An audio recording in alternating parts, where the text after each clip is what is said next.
నమస్తే అందరికి.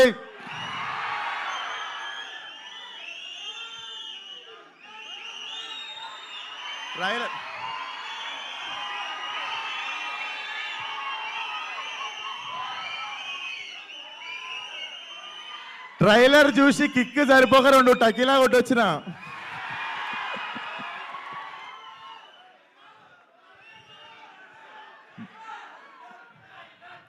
బుజ్జి, నేను ఇలా చదువుకోలేదు.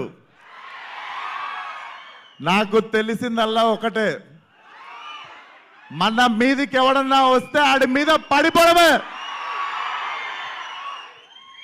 సో ట్రైలర్ ఎట్లుంది? సో నిజంగా మేము అన్నట్టు ట్రైలర్లో అది ఉంటే బాగుండు, ఇది ఉంటే బాగుందంటే ఆ మొత్తం సినిమా పెట్టే అన్నారు. సో తీస్తే కొంచెం వెళ్ళింది, అది మీకు ట్రైలర్లా చూపించినాము. Hope you